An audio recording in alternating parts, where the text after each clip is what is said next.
مشکل وقت سے بچانا کہ جب ہماری یہ غربت ہمیں کفر تک لے جائے، اور جب ان کو دولت مندی دی جاتی ہے تو وہ ڈرتے ہیں کہ اللہ ایسا نہ ہو کہ یہ دولت ہمیں فرعون بنا دے، یہ دولت ہمیں نمرود بنا دے، ہمارے اندر بخل پیدا ہو، تکبر پیدا ہو، ہمارے اندر غرور پیدا ہو، تو وہ اس حالت کے اندر اللہ تعالیٰ کا شکر یا دوسری حالت میں اللہ کے حضور صبر کی توفیق مانگتے ہیں اور صبر کے ساتھ اپنی زندگی گزارتے ہیں۔ آقا کریم علیہ السلام نے ارشاد فرمایا کہ کون ہے جو مجھ سے یہ کلمات لے اور ان پر خود عمل کرے اور پھر آگے ان لوگوں تک پہنچائے جو ان چیزوں پر عمل کرے۔ تو بہت سارے لوگ جھولیاں پھیلا کے آگے بڑھ جاتے، لیکن علم کے لیے جو حرص حضرت ابو ہریرہ کے سینے میں تھی اس وجہ سے انہوں نے پہل کی اور آگے بڑھ کے عرض کی، حضور یہ خیرات میری جھولی میں ڈال دیجیے، میں خود بھی عمل کروں گا اور ایسے لوگوں تک پہنچاؤں گا بھی جو ان پر عمل پیرا ہوں۔ تو کہتے ہیں حضور نے میرا ہاتھ پکڑ لیا اور 5 چیزیں گنوائیں۔ پہلی بات میرے حضور نے ارشاد فرمائی، اتق المحارم تکن عابد الناس، اللہ کی حرام کردہ چیزوں سے بچ جاؤ، تم لوگوں میں سب سے بڑے عبادت گزار بن جاؤ گے۔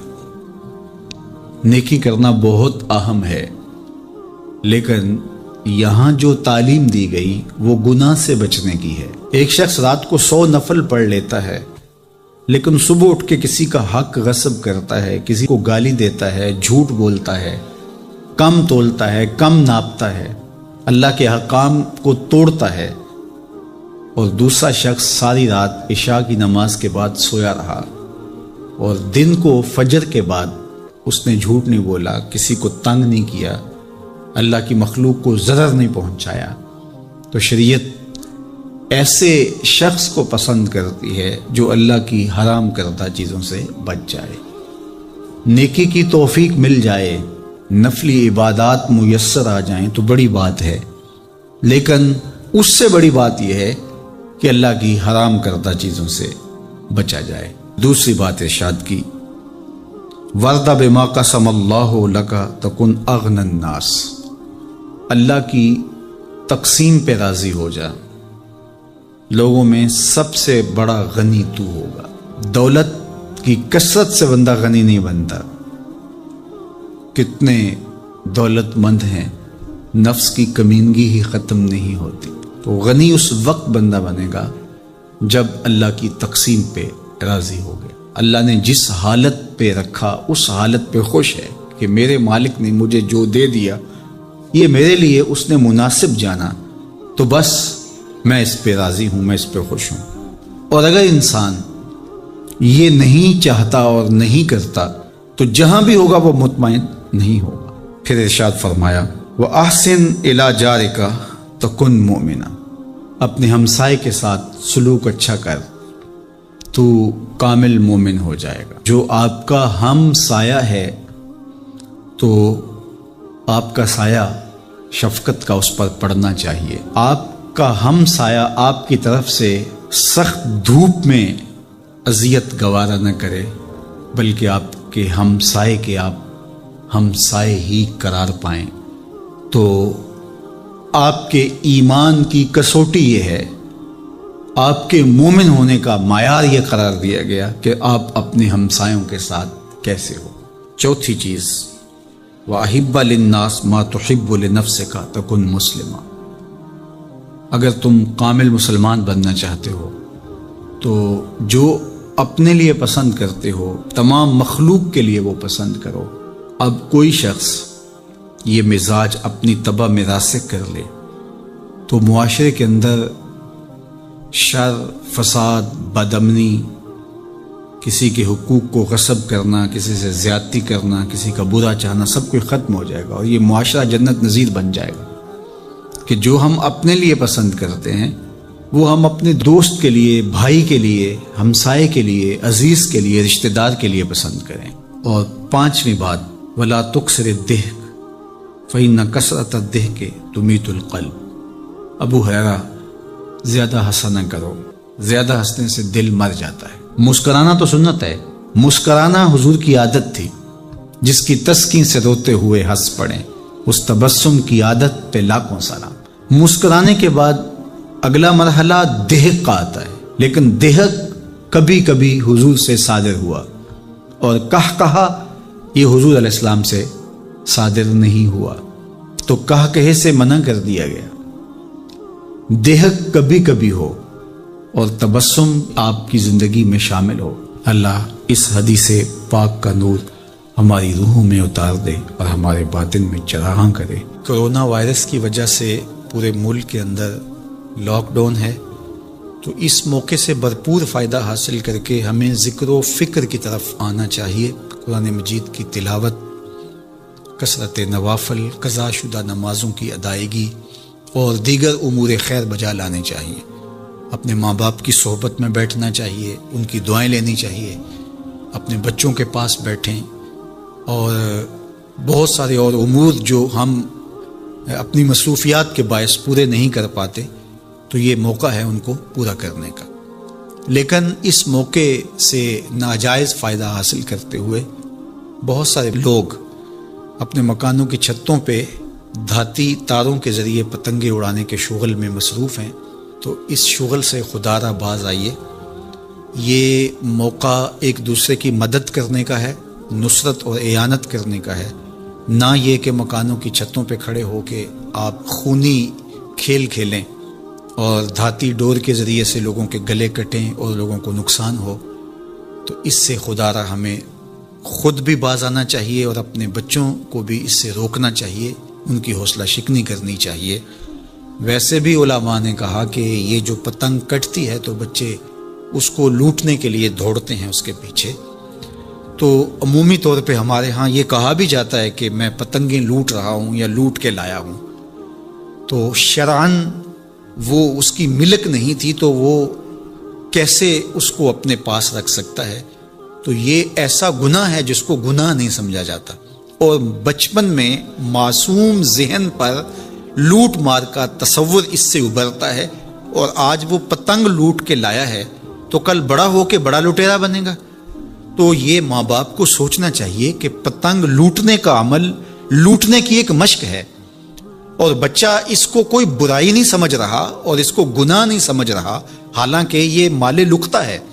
اور اگر کسی نے پتنگ لوٹ لی یا ڈور لوٹ لی تو ہمارے فقہا نے لکھا ہے کہ 6 ماہ تک اس کا اعلان کرے، مالک کے نہ ملنے کی صورت کے اندر اس کو صدقہ کرے، وہ خود پھر بھی نہیں رکھ سکتا ہے، چونکہ یہ مال لقطہ کے حکم کے اندر ہے۔ تو عمومی طور پہ ہم بچے کو بھی شاباش دیتے ہیں، اس کو بڑا دلیر قرار دیتے ہیں کہ اس نے اتنی پتنگیں لوٹی، آج اس کا یہ کمال ہے۔ تو میاں یہ بچوں کے نفسیات کے اندر لوٹ مار کے تصور کو راسخ کرنے کا ایک ذریعہ ہے پتنگ۔ اس نقطہ نظر کی طرف شاید کبھی کسی کی توجہ نہ گئی ہو، تو اس پہ بھی غور کرنے کی ضرورت ہے۔ میں تو یہ بات کہا کرتا ہوں کہ چلتی ہوئی ٹرالی سے یا ٹرک سے جو بچہ گنا لوٹتا ہے تو اس کو بچے کی بہادری اور فنکاری سمجھا جاتا ہے، لیکن آج جس نے گنا لوٹا ہے تو کل وہ ملک لوٹنے لگے گا، کل وہ اور کچھ بھی لوٹے گا۔ تو یہ چونکہ جب برائیاں شروع ہوتی ہیں تو بڑے پیمانے سے شروع نہیں ہوتی، چھوٹے پیمانے سے شروع ہوتی ہیں۔ تو پتنگ لوٹنے کا تصور لوٹ مار کی طرف لے جانے والا ہے، اور دوسرا یہ قاتل ڈور کتنے لوگوں کی زندگی کا چراغ بجھا دیتی ہے، اور کیا گزرتی ہے ان ماں باپ کے اوپر جن کا لخت جگر، جن کا بیٹا ان کے ہاتھوں کے اندر دم توڑ جاتا ہے اور گلا کٹ گیا ایک ڈور سے۔ اور ایسے واقعات ہم کتنے سنتے ہیں۔ تو میں گزارش کروں گا کہ اس خونی کھیل سے باز رہا جائے۔ اخلاقیات بھی اجازت نہیں دیتے، ہمارا ملکی قانون بھی اس کی اجازت نہیں دیتا، اور پنجاب پولیس بھی اس پر ایکشن کر رہی ہے۔ ان کے ساتھ تعاون کیجئے اور اپنے گرد و پیش کے ماحول کی انہیں خبر بھی کیجئے، خود بھی بچیے، اپنی اولادوں کو، بچوں کو بھی اس سے محفوظ رکھیے۔ اللہ آپ کی حفاظت کرے۔ والسلام علیکم ورحمۃ اللہ وبرکاتہ۔ قرآن مجید کا اسلوب بیان دیکھیے کتنا دل آویز اور خوبصورت، اور مذہب اسلام کی خوبصورتی دیکھیے۔ غریبوں کو، یتیموں کو، لاچاروں کو، اپاہج اور کمزوروں کو، بیوگان اور اراملہ اور مساکین کو مدد کرنا، ان کی اعانت کرنا، ان کو کھانا دینا، یہ تو سارے لوگ کہتے ہیں، لیکن قرآن نے کتنی خوبصورتی کے ساتھ ہمیں بتایا کہ مسئلہ کھانے کا نہیں ہے، مسئلہ ان کو عزت دینے کا ہے۔ اگر تم ان کو کھانا دیتے ہو اور تذلیل بھی کرتے ہو تو تم اللہ کی رضا کبھی نہیں پا سکتے۔ اللہ کی رضا تمہیں تب نصیب ہوگی جب تم ان کی عزت نفس کا خیال رکھو گے، ان کی تذلیل نہیں کرو گے، تم ان کی تصویریں سوشل میڈیا پہ اور اخباروں پہ ڈال کر کے ان کی تذلیل کا سبب و ذریعہ نہیں بنو گے، تو پھر تمہارا رب تم سے راضی ہے۔ تو بات کھانا دینے کی نہیں ہے، قرآن کہتا ہے تم ان کی خدمت کرو، ان کو کھانا کھلاؤ، لیکن اس چیز کا تمہیں پہلے خیال ہونا چاہیے کہ تم ان کی عزت نفس کو مجروح نہ ہونے دینا۔ وَرَجُلٌ تَصَدَّقَ بِصَدَقَةٍ فَأَخْفَاهَا حَتَّى لَا تَعْلَمَ شِمَالُهُ مَا تُنْفِقُ يَمِينُهُ۔ میرے حضور نے فرمایا جس شخص نے صدقہ کیا اور اتنے مخفی انداز میں کیا کہ جو دائیں ہاتھ نے خرچ کیا بائیں ہاتھ کو اس کا پتہ ہی نہ چلا، قیامت کے دن جب کوئی سایہ نہیں ہوگا اللہ ایسے شخص کو اپنے عرش کا ٹھنڈا سایہ نصیب فرمائے گا۔ کتنی بڑی بات ہے۔ قرآن نے ہمیں سرًا و اعلانیہ دونوں طریقے بتائے ہیں، اعلانیہ بھی خرچ کر سکتے ہو، مخفی بھی خرچ کر سکتے ہو، لیکن اعلانیہ خرچ تم تب کرو گے جب کسی کی عزت نفس کا مسئلہ نہیں ہو۔ آپ مسجد کے لیے فنڈ مانگ رہے ہیں، کوئی بات نہیں، یہاں تو کوئی ایسا شخص نہیں ہے، لیکن کسی ایک شخص کو دے رہے ہیں تو پھر آپ کو اس بات کا خیال کرنا ہوگا، اس وقت پھر مخفی کرنا تمہارے لیے ضروری ہے۔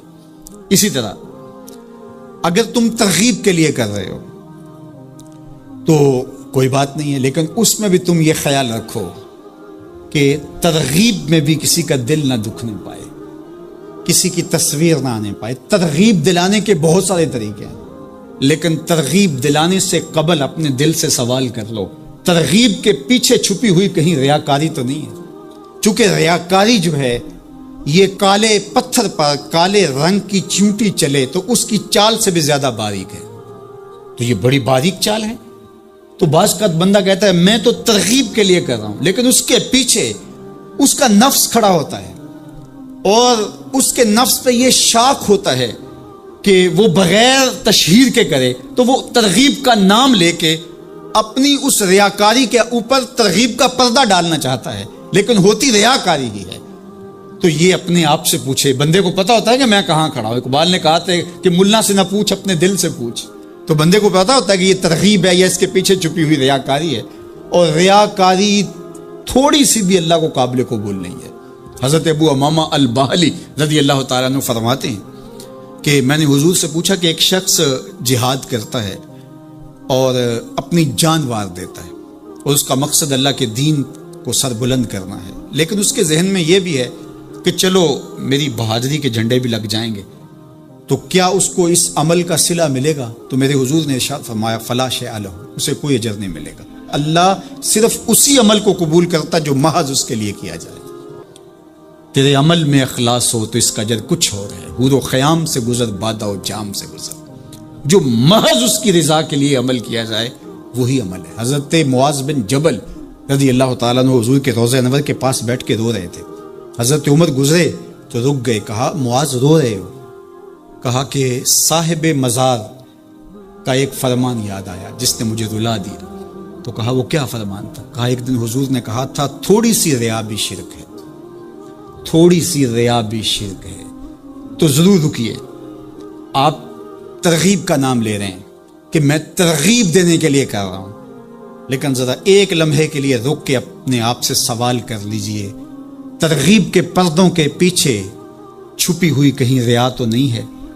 اگر ریا کہیں چھپی ہے تو عمل ضائع ہو گیا، عمل برباد ہو گیا۔ کیتی کتری پئی کھو محمد تے سکہ بنیا زردہ، سب کچھ برباد ہو گیا۔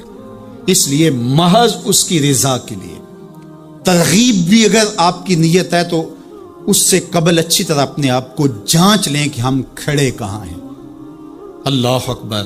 تو کہا کہ کلا بل لا تکرمون الیتیم، تمہارا مسئلہ یہ ہے کہ تم یتیم کی تکریم نہیں کرتے ہو، عزت نہیں دیتے۔ حضور علیہ الصلوۃ والسلام نے فرمایا کہ مومن کا معاملہ بھی بڑا عجیب ہے کہ اسے اگر تکلیف ہوتی ہے تو اس پر وہ صبر کرتا ہے، یا اسے خوشی ملتی ہے تو اس پر وہ شکر کرتا ہے، تو دونوں صورتوں میں اللہ اس کو اجر عطا کرتا ہے۔ اور یہ صرف شان مومن کی ہی ہے کہ وہ مصیبت پر صبر کرے بلکہ فرمایا کہ مومن کے پاؤں میں کانٹا بھی چبھتا ہے تو اس کا بھی اس کو اجر دیا جاتا ہے، اس کے درجے بلند ہوتے ہیں، اس کے گناہ معاف کر دیے جاتے ہیں، اس کی خطاؤں سے درگزر کر لیا جاتا ہے، لیکن یہ مشروط ہے اس تکلیف کو صبر کے ساتھ برداشت کرنے سے۔ اگر وہ واویلا کرتا ہے، ناشکری کے کلمات کہتا ہے، تو تکلیف تو ختم نہیں ہوتی لیکن اجر زائل کر دیا جاتا ہے۔ تو اس لیے ہمیں ہر صورت کے اندر صبر کے دامن کو مضبوطی سے تھامنے کی تلقین کی گئی ہے، اور اہل ایمان کو یہ بھی سبق دیا گیا کہ جب انہیں کوئی بھی مصیبت پہنچتی ہے تو وہ کہتے ہیں انا للہ و انا الیہ راجعون، کہ ہم اسی کے ہیں اور اسی کے حضور پلٹ کے جانا ہے۔ تو یہ وہ امر ہے کہ جو ان کی طبیعت کے اندر ٹھہراؤ پیدا کرتا ہے اور ان کی زندگیوں کے اندر اللہ تعالیٰ جل شانہ پر جو یقین ہے اس کا پتہ دیتا ہے۔ اگر مصیبت کو اللہ کی طرف سے سمجھ کے، مان کے صبر کیا جائے، اس کو مقدور سمجھا جائے، اس پر واویلا نہ کیا جائے، اللہ کی نافرمانی کا کوئی کلمہ نہ بولا جائے، اپنے عقیدے میں تزلزل نہ آنے دیا جائے، اپنے رویوں کی خوبصورتی کو زائل نہ ہونے دیا جائے، تو اس کا مطلب ہے کہ وہ شخص مومن ہے، اس کا یقین ہے کہ یہ اللہ کی طرف سے ہے، تو پھر اس کے یقین کے صلے کے اندر اللہ اس کو پھر ہدایت قلب کا چراغاں نصیب کرتا ہے۔ اور فرمایا واللہ بکل شیء علیم، اور اللہ ہر شے کو جاننے والا ہے، اسے پتہ ہے کہ کسی پر مصیبت نازل کیوں کرنی ہے، اور اس مصیبت سے اس کا امتحان لینا مقصود ہے، اس کے درجوں کو بلند کرنا مقصود ہے، اس کے گناہوں کو معاف کرنا مقصود ہے، اس کو کسی آزمائش میں ڈال کر کے اس کو مزید کندن بنانا مقصود ہے، یا اس کا کیا مقصود ہے، اس کو سزا دینا مقصود ہے، یہ اسے پتہ ہے۔ تمہارا رب تمہاری طرف آنے والی جو تکلیفیں ہیں ان کے اندر ہزارہا پنہا حکمتوں سے واقف ہے۔ یہاں یہ بات بھی سمجھنے کے قابل ہے کہ جو شخص مصیبت کے آنے پر صبر اور استقامت کے ساتھ اس سے نپٹتا ہے اور اللہ پر جو اس کا یقین ہے اس میں تزلزل پیدا نہیں ہونے دیتا، کل من عند اللہ، اے محبوب فرما دیجئے جو کچھ ہے وہ تمہارے رب کی طرف سے، یہ اس کا خیال اور فکر ہے کہ یہ میرے اللہ کی طرف سے، تو پھر اس مصیبت کو ٹالنے والا بھی وہی ہے۔ تو اگر یہ اس کا عقیدہ پختہ تھا تو پھر وہ مالک کی دہلیز چھوڑ کے، مالک کی چوکھٹ چھوڑ کے کسی اور دہلیز پہ نہیں جائے گا، کسی اور چوکھٹ پہ نہیں جائے گا، وہ اس مصیبت کو دور کرنے والا مؤثر حقیقی اللہ کو ہی جانتا ہوگا اور اسی کے حضور دعائیں کرے گا، التجائیں کرے گا، کسی شرک کا ارتکاب نہیں کر سکتا ہے، اور وہ مالک کی دہلیز سے کبھی روح گردانی نہیں کر سکتا، بلکہ اس تکلیف کے آنے سے وہ اپنے رب کے ساتھ اور زیادہ جڑ جائے گا، اور اگر وہ صبر کرے تو یہ اس کا ایک مرتبہ ہے کہ وہ حوصلے کے ساتھ اس تکلیف کو برداشت کرے، اور دوسرا مرتبہ جو اس سے بڑھ کر ہے کہ اس پہ اللہ کی رضا کے سانچے میں اپنے آپ کو ڈھال لے کہ جے سونا میرے دکھ وچ راضی، میں سکھ نو چلے ڈاواں۔ اگر وہ اس بات پہ راضی ہے تو کوئی بات نہیں ہے، میں اس پہ راضی ہوں کہ میرے رب کی یہ رضا ہے۔ تو یہ دونوں چیزوں کا مل جانا، یا دونوں میں سے کسی ایک کا مل جانا، یہ اللہ کی طرف سے اس کو دیا گیا انعام ہے جو اس مشکل حالات میں اس کو حاصل ہوتا ہے۔ اب وہ کس کیفیت میں ہے اللہ تعالیٰ اس کو خوب جانتا ہے، کہ وہ اس پہ صبر کر رہا ہے یا اس کا اندر ڈول رہا ہے، اس کا عقیدہ کمزور تھا اور وہ کمزوری کے باعث جو ہے وہ تزلزل کا، تذبذب کا شکار ہو گئے، تو یہ تمہارا رب خوب جانتا ہے۔ تو تمہارے سینے کے اندر چھپی ہوئی کیفیت تمہارے جاتا ہے، سوال کا دروازہ کھول دیتا ہے، اللہ اس کے لیے محتاجی کا دروازہ کھول دیتا ہے۔ حالات سخت بھی ہوں، اگر قابل برداشت ہوں تو ان کو برداشت کرنا چاہیے تاکہ سوال کی عادت نہ پڑے۔ انسان مخمسے کی حالت میں ہو، مجبور ہو جائے تو وہ ایک الگ بات ہے، مخمسے کی حالت میں سوال جائز ہو جاتا ہے، لیکن اگر حالت مخمسے کی نہ ہو تو پھر سوال نہیں کرنا۔ تھوڑی سی مشکل آئی اور اناج بٹتے ہوئے دیکھا تو خود بھی سوالی بن کے جا کے کھڑے ہو گئے، جبکہ ہمارے گھر کے اندر اتنا کچھ موجود تھا کہ ہم گزر کر سکتے تھے، لیکن مفت کا مال ہے لہٰذا کوئی حرج نہیں ہے، تو پھر آہستہ آہستہ انسان اس کا عادی بن جاتا ہے۔ اللہ اس وقت سے بچائے کہ ہم محتاج ہوں اور ہمیں عملاً اس جگہ پہ آنا پڑے اللہ سب کو محفوظ فرمائے. لیکن اگر حالات کچھ تلخ بھی ہوں تو پھر بھی اگر آپ دیکھیں اپنے آپ کو کہ کیا ہم ایسی جگہ پہ تو نہیں ہیں کہ ہم سوال کرنے جائیں, تو باہر ایک ماحول دیکھ کر کے تو لپک پڑنا, تو اس سے آپ کی طبع کے اندر سوال کی عادت پیدا ہوگی. تو اس لیے جو مانگنا شروع کر دیتا ہے پھر اس کے لیے محتاجی کا دروازہ بند نہیں ہوتا, الا یہ کہ کوئی سخت مجبور ہو جائے تو شریعت اس کو اس کی اجازت دیتی ہے. تیسری بات میرے اور آپ کے آقا و مولا نے جو قسم کر کے کہی, ما نقص مال عبد من صدقہ, کہ صدقے سے بندے کا مال کم نہیں ہوتا. آپ کا اکاؤنٹنٹ کہتا ہے کہ اگر اتنے پیسے اتنوں سے نکال دیے گئے تو باقی اتنے بچیں گے, کیلکولیٹر کا حساب بھی یہی ہے. لیکن میرے محبوب فرماتے ہیں کہ میں ضمانت دیتا ہوں کہ صدقے سے مال کم نہیں ہوتا. تو اس لیے تم راہ خدا میں خرچ کرو گے تو میرا رب کہہ رہا ہے خیر لانفسکم, یہ تمہارے لیے بہتر ہے. تمہیں لگتا ہے کہ اتنے کم ہو جائیں گے, لیکن ایسا نہیں ہے. تمہارا مال صدقے سے گھٹتا نہیں ہے, صدقے سے تمہارا مال بڑھتا ہے. اور اللہ تعالیٰ جل شانہ ایک کا 10 گنا عطا کرتا ہے, 70 گنا عطا کرتا ہے, 700 گنا عطا کرتا ہے. فرمایا اللہ چاہے تو اس سے بھی زیادہ عطا کر دے. اور پھر فرمایا ان تقرضوا اللہ قرضا حسنا یضاعفہ لکم, اگر تم اللہ کی راہ میں قرض حسنا دو تو وہ دگنا کر کے دے گا. اچھا, یہ کیسا اللہ کا انداز بیاں ہے کہ خود مال دے کے خود کہہ رہا ہے مجھے قرضہ دو, اور پھر خود کہتا ہے میں دگنا دوں گا. دیا ہوا کس نے ہے؟ اسی نے. اور کہتا ہے کہ جو میں نے تمہیں دیا ہے اس سے مجھے دو, اور میں پھر اس کو اپنے دیے ہوئے مال سے دیے گئے مال کو دگنا کر کے تمہیں لوٹاؤں گا. اللہ اکبر. اور پھر فرمایا وَيَغْفِرْ لَكُمْ, اور تمہیں بخش بھی دوں گا. واللہ شکور حلیم, وہ شکر گزار بھی ہے اور حلم والا بھی ہے. اللہ اکبر. وہ بردبار بھی ہے, وہ تمہارا شکر گزار بھی ہوگا, تمہیں دگنا کر کے بھی دے گا, تمہاری مغفرت بھی کر دے گا, اور تمہارے مال میں کمی بھی نہیں آنے دے گا, اور یہ بہتر بھی تمہارے لیے ہوگا. یہ تمہاری آزمائش تھی, تمہارا مال تمہیں دے کر تم سے مانگا, اور جس کے لیے مانگا اس کو اللہ ڈائریکٹ بھی تو دے سکتا تھا, لیکن کہا کہ اس کی آزمائش ہے کہ اس کو غربت کی بھٹی میں ڈالا گیا. تمہاری آزمائش یہ ہے, تمہیں فراوانی دی گئی. اب دیکھیے کہ وہ آزمائش میں پورا نکلتا ہے, تم آزمائش میں پورے نکلتے ہو, دونوں آزمائش میں پورے نکلتے ہیں, یا پھر تم نامراد اور ناکام ہو جاتے ہو. اللہ اکبر. اللہ جل شانہ پورے عالم کے اوپر پھیلی ہوئی وبا کو دور فرمائے, بالخصوص امت مسلمہ کی خیر کرے, اور میرے وطن پاکستان کو امن کا, نور کا, رحمت کا گہوارہ بنائے, اور یہاں نظام رسول کی بہاریں پیدا کرے. اللہ ہمیں معاشی بحرانوں سے نکال کے معیشت کا استحکام عطا کرے, اور ایک دوسرے کے لیے جذبہ احساس, جذبہ ہمدردی اور راہ خدا میں خرچ کرنے کا جذبہ فراواں ہمارا مقصود کرے.